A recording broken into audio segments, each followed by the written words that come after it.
Today I'm finding the best LEGO Star Wars minifigure for every single Star Wars episode, starting from The Phantom Menace all the way to The Rise of Skywalker. Here are the most underrated and iconic figures from each episode, and some might surprise you, so let's get into it. But first, I'll establish some ground rules. Like, I can only use a character from the first episode they appeared in. So, example, Darth Vader, I can't use him for episode 5, even if I didn't use him from episode 4. I can only use him from episode 4 because that's the first episode he appeared in.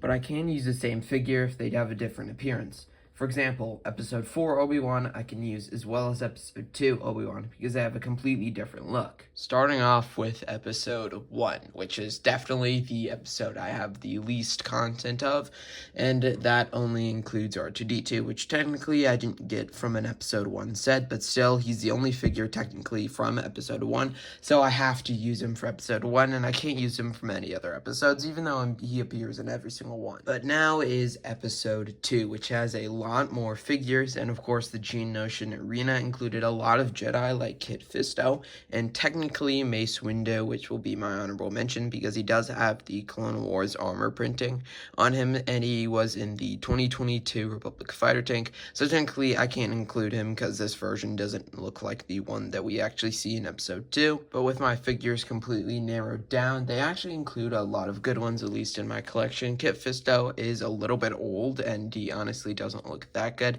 He's one of the only Kit Fistos we've ever gotten, and definitely deserves an upgrade, so sadly I'll have to eliminate him this time. Moving on to Tan Wee, which is my only Kaminoan, and actually looks really nice with her head mold, so we'll keep her in for now. But R4 is just a basic astromech droid they can see in most other places, but definitely my favorite one from the episode 2 collection is my Attack of the Clones 2012 gunship version of the Anakin here, which is extremely damaged, and I'm well aware of that. As you can see, some of the leg back there is definitely really damaged, and I don't even know why I keep him in my case, but it's probably because he's one of my favorite figures, and he definitely beats all my episode 2 ones, so finally we have a real victory. I also want to show this clone pilot from episode 2, which would technically count. I just feel like it's more of a Clone Wars style from the V19 torrent, but still, I really like this figure and definitely would be a contender if he wasn't specifically included in the V19 torrent, which obviously wasn't shown in episode 2, so that's the main and only reason I don't count him as my episode 2 figure. But now for my episode 3 minifigures, which technically it was kind of hard to actually narrow them down to these figures because a lot of my clones are technically part of episode 3, but they were shown in the Clone Wars before, and I'm not including any TV shows, but I might do that in the second part. So before I actually go on, narrow them down to all of these figures, which were some of my best ones, and I think they definitely deserve to be on the top list, I will show this Chancellor Palpatine, which came in the Coruscant Guard gunship. I did add a little bit of accessories from my making the Palpatine's arrest video, but I won't include him because technically he's from the Clone Wars. I think one of his outfits technically does show up in the episode 3, but still, I'm not quite sure if that is that one. I did want to show it for a little bit of an honorable mention, but out of all my Revenge of the Sith ones, I think Anakin's going to be the one first to be eliminated. I also have the Obi-Wan as well, but sadly he didn't make the list of these 5, so I really don't like this one because of the burnt printing, which I guess matches the Mustafar, but overall I just don't think it's that good of a figure that deserves to be a little bit better of these clones. And I'll also eliminate the 2005 clone with him, even though he is a really cool part of my collection and really nostalgic. Definitely think he's a cool figure, but sadly, I think these are better, at least in printing and overall design and accuracy. But out of these 3 amazing figures, I'm simply going to have to give it to the 327th, because I really like the new figure, and I think it looks really nice, because we haven't seen a 327th in basically forever. Technically 2005, but in the updated style, looks way, way better and more accurate, and I sadly think it is a little bit better than both 2 of these 2025 figures. So this is every winner from the prequels, but I'm actually not done with this video because I'll talk about the Rogue One as well as the Solo movie, because again, technically they are movies, and I'll include them in part 1. And I'll start with Solo because I only have one set from Solo, which is these minifigures, and technically I won't count the Corellian Hound here because I guess he does show up in some other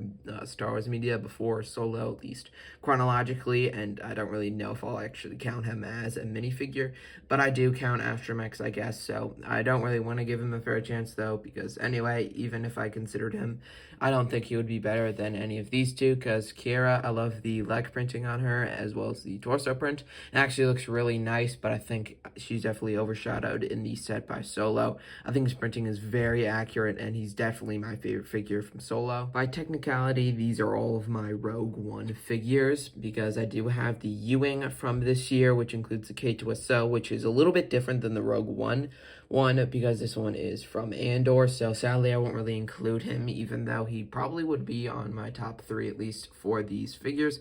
And I also have the Imperial Hover Tank set, as you can see, with the Tank Trooper and the Rebel here. I'll eliminate him first because, honestly, I don't think he's that good of a figure. They definitely did well with him. I like all of his weapons as well as his waist cape, which I guess was released in 2016, which of course we don't get the waist capes nowadays. I really wish he would be my favorite, but honestly, compared to these Imperials, I definitely don't think he wins. But eliminate next the Tank Trooper here. I think is actually a really, really nice figure. Rogue One is my favorite episode, I think, for all the figures I have, or maybe episode 3, but still, the Tank Trooper is probably not going to be my favorite, mainly because of the Imperial Death Trooper, which might actually be my favorite figure that I own. This is, I believe, the older one. There's 2 different versions. I believe this is the 2016 one, and I'll talk a lot more about these Rogue One figures later, I guess next year, when it is the 10th anniversary of Rogue One. This figure is amazing, and I really, really like it. I wanted him for a long time, and I'm very happy I got him, so he definitely wins for the Rogue One portion. So here is a final look at all of my favorite minifigures, at least from episode 1 all the way up to Solo, I guess. And of course, I still haven't talked about all of the sequels as well as the original trilogy, which I have a lot of figures to dive into that. But sadly, I can't fit it in this video, so comment down below if you want to see part 2 of this. Hope you guys enjoyed. Have an amazing rest of your day, and see you on the next one.